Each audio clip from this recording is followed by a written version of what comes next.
Chapter 9. Finale. Hindi ko alam. Antonio, it was partly true dahil hindi naman sinasabi sa kanya ng dalaga kung taga saan to. Ang pinagtapat nito sa kanya ay ang katayuan nito sa buhay. You didn't want to marry her, Antonio? Dahil isang maid lang si Jessica, di ba? Kaya anong pinagkakaganyan mo? You should be glad at kusa siyang lumayo. Nabalan ka na ng pananagutan. Sabi ni Angelo. She's my everything, Angelo, and I'll marry her kahit na isa pa siyang Metro Aid. Bakit hindi ganun ang ginawa mo? Bakit hindi mo sa kanya sinabi yung sinasabi mo ngayon? I thought she's happy with me. At maliban noong una hindi na muling bumangon ng pagkakataon para pag-usapan yun. Isinandal niya ang ulo sa sofa. Hindi niya gustong bumagsak ang likido na nasa mga mata niya. Ang natatandaan niyang pagkakataong umiyak siya nung mamatay ang mga magulang nila. I'm a fool, Angelo. Aren't I? Pinakawalan ko ang babaeng siyang lahat sa buhay ko. He said in a pained voice. Mahal ka ni Jessica, Antonio. Sa kabila ng pagpapayo ko na hindi tama ang ginagawa niyang pakikipag-live-in sa'yo, hindi siya sumunod. Sinabi niyang mananatili siya sa'yo hanggang kailangan mo siya. Wika ni Wilma. I need her. Just as I needed her to breathe. I don't know what made her change her mind. Nung tawagan ko siya nung gabi ng party, wala akong nahalatang kakaiba sa kanya. Patuloy ni Wilma. Nakausap mo siya nung company anniversary? Maras niyang nilingon ng hipag at tumango si Wilma. Kinumusta ko dahil sinabi mong masama ang pakiramdam niya. Oh my God. Inhilaw mo sito sa mukha ang dalawang palad. I lied to her. Hindi ko sinabi ang tungkol sa party. At iyon marahil ang dahilan kaya umiyak to. Dahil baka sumama siya sa'yo at kinahihiya mong may makakilala sa kanyang siya ang maid mo sa mansyon, ganun ba? Sarcastic ang sabi ni Angelo. Really, Antonio? Ang mama ay dating tendera ng mapangasawa ng papa. Hell, hindi ko siya kinakahiya. Mariing tanggin niya. I was not just ready to face commitment. Family affairs ang mga party ng kumpanya at natakot akong pag sinama ko siya. I already have branded myself as a family man. Hindi ko may buo si Angelo. Naghihinala na siyang mahal ni Antonio si Jessica. Ang hindi dito matiyak ay kung gaano at kung handa ang kapatid na iwan ng pagkabinata at pakasalan ng dalaga. Kinabukasan ay sa mansyon na nagtuloy si Antonio. He'd die of loneliness kung sa kondo siya tutuloy. Pumasok dili sa opisina at kung naroon man, wala ring nagagawa at pinag-iinitan pa ang mga empleyado. Ilang beses na siyang pinagtangka ang kausapin ni Angelo pero umiiwas siya. Isang linggo ang matuling lumipas nang muli siyang bumalik sa kondo. Parang may nagtusok ng patalim sa kanyang dibdib. His heart ached and afraid. Mula nang dalhin niya sa kondo si Jessica, all the ghosts of previous women were totally gone. As if they were exorcised. Ang lahat sa unit ay kay Jessica. He could smell her scent everywhere. It's cold here in the city. It's always seemed like when I've been thinking about you almost every day. Thinking about the rain. Making about how bad it feels alone again. Tumayo siya sa may pinto ng silid at inikot ang mga mata sa loob. He could hear her laughter. He imagined their lovemakings. And he thought of the last time they made love. I'm sorry if I took things for granted. More than anything else, I'm sorry for myself. Because you're not here with me. Nagsisikip ang dibdib niya. You're slowly killing me, sweetheart. Hindi siya dapat pumarito pero ang mansyon may puno ng alaala ng dalaga. Humakbang siya pa atras upang bumalik sa sala. Namahagip ng paningin niya ang isang papel na halos nasa ilalim na ng kama. Wala sa loob na humakbang patungo roon at tinampot ito. Nanigas ang buong katawan niya sa nabasa ron. Sa simbuyo ng damdami, inabot ng kamay niya ang wardrobe. Nabasag ang salamin doon. Subalit durog na to ay ayaw niyang tigilan. Umaagos ang dugo sa kamay niya pero wala siyang nararamdamang sakit. Tila naman hid ang buong katawan niya. Sinapon niya ang ulo nang magising siya. Napakasakit. Muli niyang binagsak ang sarili sa kama. Mabutit kising ka na, Antonio. Napalingon siya sa may pinto at si Nanay Ines na may dalang tray ng umuusok na pagkain. Kainin mo muna tong mainit na sopas. What have you been doing to yourself, Antonio? Si Angelo na nasa tabi ng bintana kasama si Vilma. Anong ginagawa niyo rito? Iwan niyo na ako. You're getting out of your hand, Antonio. Pagalit na wika ni Angelo. You've never been that drunk? And I had to call a doctor dito sa building dahil ayaw huminto ng dugo sa kamay mo. A broken glass hit a nerve. Bakit hindi mo harapin ito like a dignified man? Easier said than done. Send me to war, Angelo. At hindi ko uurungan yun. Bumangon siya at naupo sa kama. Muling sinapo ang ulo ng kamay na may bandage. It is very ironic na babaeng dahilan ng pinagkakaganyan mo, Antonio. Patuloy ni Angelo. I hated myself for being such a bastard, Angelo. Ani ang tumingin sa kapatid. Umalis si Jessica dahil nalaman niya na nagdadalang tao siya. She's pregnant, Angelo. She's carrying my child. Oh my God. Nanlumo naman si Vilma. Bakit hindi sinabi ni Jessica yun? Si Angelo ay nawala na ng sasabihin. At hindi ko mapapatawad ang sarili ko pag may nangyari sa sino man sa kanila. She's worried and scared and who knows kung anong maisip niyang gawin. Patuloy niya na sinapo ng dalawang kamay ang ulo. Nilingon ni Nanay Ines si Vilma. Wala ako sisiraing salita, Vilma. At kahit na nangako pa ako, sisirain ko pa rin. Lahat ng mga matay natoon sa matanda. Tensyon naman ang kay Antonio. Mananatili akong walang kibo kahit ako ang nasasaktan sa nangyayari sa iyo, Antonio. Pero hindi ako papayag na may isang walang malay na sanggol ang madadamay. Nagsalubong ang mga kilay ni Antonio. Alam ba niyo kung nasaan si Jessica, Nanay? Halos hindi siya humihinga habang hinihintay ang sagot ng matanda. Samantala, sa opisina, kausap ni Doña Beatriz si Jessica, si Attorney Rivas.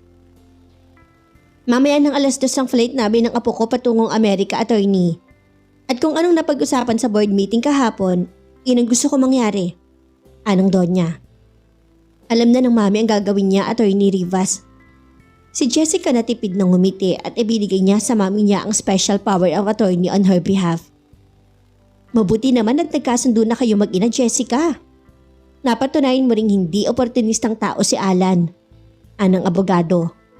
At talaga na iniibig nito si Adela.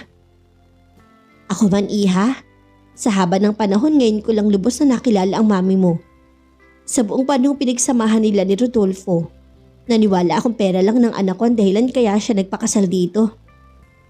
But I guess I was wrong.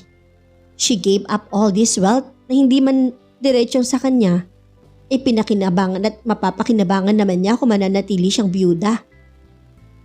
Pareho po tayo nagkamali, Lola. Mahinang sagot niya. Pero bakit gusto niyong i-give up ang ownership ng kumpanya? Bakit pinagbibili niyo ang major stocks? Ang abogado pa rin. Hindi na babalik ng Pilipinas ang apo ko, Attorney. I'm selling you my shares at kahit ang kay Jessica. Dalawa kayong may prioridad sa kumpanya para gawin yun. Si Alfonso ang isa. Ang tinutukoy ay ang Vice President. Buhay pa ang lolo ni Jessica, kasosyo na kayo ng kumpanyang to. Tulad ng napag-usapan sa meeting, Attorney, mauuwi sa mami ang 25%. I really wish I have the resources to buy the controlling stocks, Doña Beatriz. Pero may palagay ako na madadagdagan ko lang ang share ko sa kumpanya. Ang hindi ko maintindihan ay kung bakit madalian ang pag-alis ninyong ito. Debo ng isa kong apo, Attorney, sa isang linggo, and I promised her na naroon ako at gusto kong isama na ngayon si Jessica. Napalingon ng tatlo sa biglaang pagbukas ng pinto. Sumungo mula roon ng isang lalaking kilalang kilala ni Jessica. Kasunod nito ang sekretarya niya. Abot-abot ang kaba ng dibdib niya kasunod ng tensyon. Ma'am, nagpilit po siyang pumasok eh. Hindi ko... Sige na, Letty. Kalmanting utos niya. Ikinakailan ng tinig niya ang panginginig ng mga tuhod. Walang kibong sumunod ang sekretarya na binigyan muna ng huling sulyap si Antonio. Gusto kitang makausap. Wika nito sa otorisadong tinig. Hindi umaalis sa pagkakatayo sa may pintuan. Hindi naman malaman ng dalaga ang sasabihin. Tumingin sa matandang Donya. Si Doña Beatriz na hindi inaalis ng tingin kay Antonio ay tumayo. Who are you, young man? Do you know my granddaughter? I'm Antonio Avila, ma'am. And I'll marry your granddaughter whether she likes it or not. Ang mga mata nito hindi humihiwalay kay Jessica. Napahugot ng hininga si Jessica at tumaas ang kilay ni Doña Beatriz sa gustong mangiti. Very presumptuous. My granddaughter isn't rich anymore, iho. At least, in a few weeks' time if she doesn't change her mind. Nag-ahamon ng mga mata ng Donya. 15% na lang ang matitira kay Jessica in bonds dahil ibinigay kay Adela ang 25% free. I have known her for being so. She was my housemaid at gusto kong sabihin sa kanyang kahit street sweeper pa siya, mahal ko siya at pakakasalan. Nakatitig pa rin siya sa dalaga na walang malamang sasabihin. Housemaid? Napalingo naman sa apo si Doña Beatriz. Anong ibig sabihin ng lalaking to, Jessica?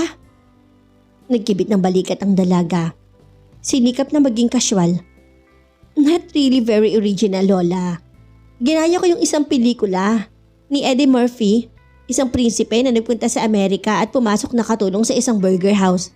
I forgot the title. Funny, ngayon lang pumasok sa isip niya yon. Eventually, fell in love with the boss daughter. Ridiculous. Ang apo ko pumasok na maid. Oh my God. Nanlaki ang mga matang napatingin sa abogado ang Donya. Pagkatapos ay binalingan ng apo. And just like in the movie that you were telling me about, did you fall in love with this young man? Binihira nito ng sarkasam ang tinig. Hopelessly, it was just a whisper pero dinala yun sa pandinig ni Antonio. And yet, sasama ka sa akin papuntang. Tumayo ito. Halika. Attorney, I'll give you 10 minutes to settle with him. Jessica, or we will be late. Thank you, ma'am. Si Antonio ang tumaan sa tabi niya ng matanda. Isinara ng binata ang pintuan pagkalabas ng dalawa. Namulsa at sumandal sa pinto. You look different. Wika nito sa ayos ang dalaga. In tailor suit, naka-makeup at ang buhok ay naka-French bun. You look different too. Ganting sagot naman niya at pilit tinatago ang tensyon. Malaki ang nahulog ng katawan ng binata. Did he miss her just as she missed him? Totoo bang sinabi nito sa lola niya? Gusto ko ang buhok mo pag nakalugay. And I prefer you without makeup. So you like the housemaid image, ha? Hinaluan niya ng panunuya ang tinig niya. Hindi ko kilala si Jessica Alonso. And it was the housemaid Jessica that I love. He said softly. Love? Pinagmamalaki mo ba ang lust sa love, Antonio? Aniya sa malamig na tinig at pinanatiling blanco ang mukha. Nung una, yun din ang iniisip ko. Huminga to ng malalim at gusto nitong yakapin ng dalaga. Pero pinako ang sarili sa kinatatayuan. Lagi ka ng laman ng isip ko. Your image tortured and teased me. Ang akala ko, pag pinagsawa ko ang sarili ko sa'yo, then you will be totally out of my system. Haven't I yet? Tumalim ang mga mata niya sa sinabi ng binata. The last few days without you was pure hell, Jessica. No one to fill your bed? That's strange, Antonio. Didn't you keep them away? Si Yvette halimbawa, kasama mo siya sa anniversary party, di ba?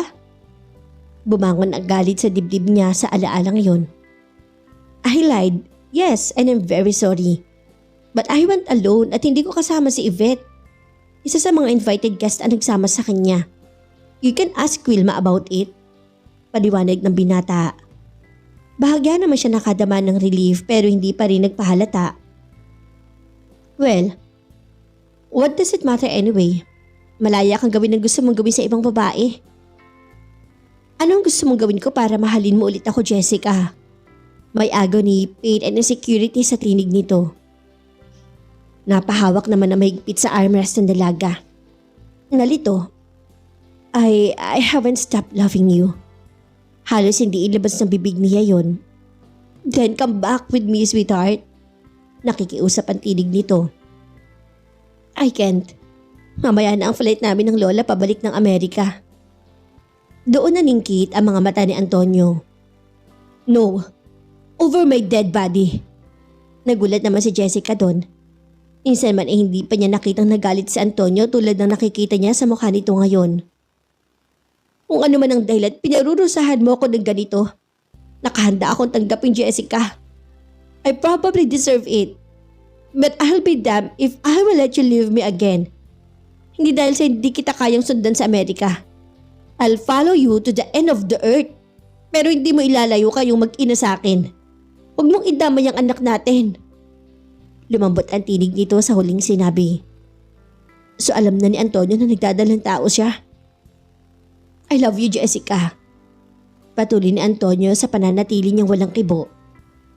It probably happened a long time ago. Only I didn't recognize the feeling. I have never felt like this to anyone, to any woman.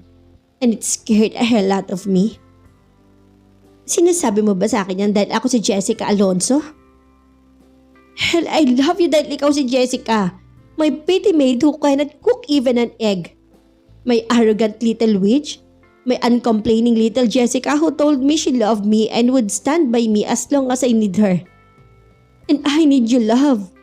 So much you can't even know how. Puno ng damdaming wika nito. Nilunok ng dalaga ang hikbing gustong kumawala at nagsikip ang dibdib niya. Don't go, Jess. Please. Pag ginawa mo yun, hindi ako maniniwalang minahal mo ako. Na mahal mo ako. Yan lang ang kaisa-isang bagay na hindi mo kinaila sa akin kahit sa sandaling to. That's unfair. You know I love you. She whispered in a sob. And I love you too. And I never wanted you out of my life. Maliban sa akmang salita, pinatunayan ko sa iyo ang pagmamahal ko. Pagdating ng hapon, I have always this longing to reach you, to be with you, then wake up each and every morning with you by my side.